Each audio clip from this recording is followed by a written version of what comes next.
It's a beautiful analogy. It's called the tree of life. Whenever we look at a beautiful tree, one of the most essential parts of the tree is its roots. A tree has three aspects to it, essentially. One is the roots, the second is the trunk, and third is the crown of the tree. And when we talk about the roots, a healthy tree has healthy roots. The deeper the roots, the stronger the roots, the tree stands strong in storms, cyclones, hurricanes, and tornadoes. And the roots are not seen to our eyes. Ladies and gentlemen, those roots are compared to our spirituality. Hello, I'm Dr. Venkat. I would extend this analogy towards the layers of the soil.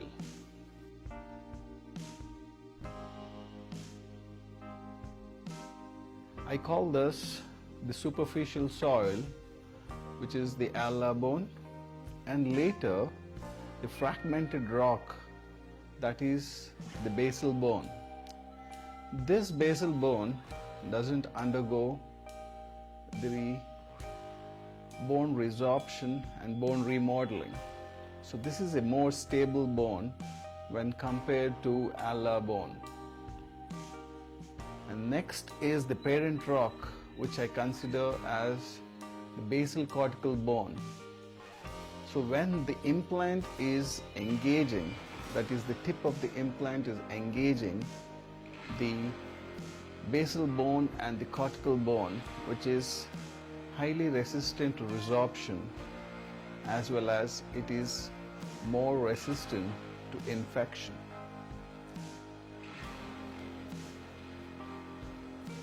I would consider this as the crestal cortical plate, and this is the spongy bone, and this is the bicortical basal bone and the cortical bone. So when the implant rests in the spongy bone, when the tip of the implant is resting in the spongy bone, you cannot take up the stresses. So when you load it immediately, there could be some kind of micro movements which can lead to the crestal bone loss, later on lead to implant failure. The same thing when the implant is longer and the tip of the implant is resting on the cortical plate.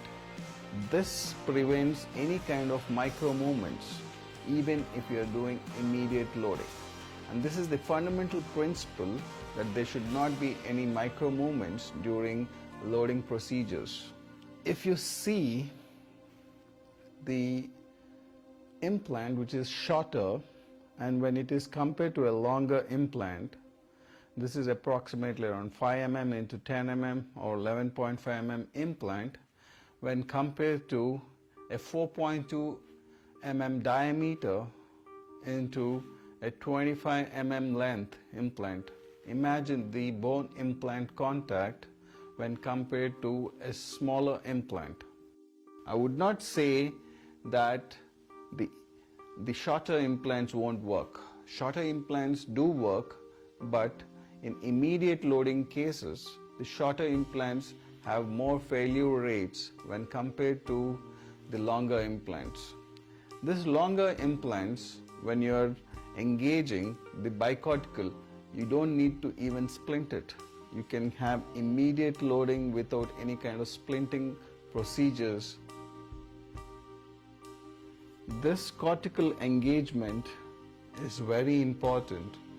See, because for example, in full mouth rehabilitations, when you're giving taller implants or the longer implants and you're splinting them in full mouth rehabs, the implants at the crest is splinted by the prosthetics, that is the crown and bridge. At the same time, the tip of the implant is also splinted by the basal bone. So this implant and this implant, when it is connected on both the sides, the chances of failure are less. So finally, I would like to summarize why we need to use longer implants. The first and foremost is to engage the basal cortical plate, which is highly mineralized and highly resistant to resorption as well as infection. Absorption of the stresses by basal cortical bone is better when compared to the implant, which is resting in the ulnar bone. Second is the advantage, as I was saying, is when the tip of the implant is engaging the bicortical bone. The cortical bone, as we know, that it gives the stability of the implant. The more bone implant contact, the better osseointegration. Third is the favorable biomechanics. Osteocondensation as well as densification is better when using a longer implants. Prevents the crestal bone loss. Reducing the cantilever. You can start the osteotome from first molar instead of third molar. Today in this one-based dental practice, one of the reasons why the patient comes to us is for the teeth. Immediate teeth are not possible when you are loading the implant, when the tip of the implant is resting in the spongiosal bone.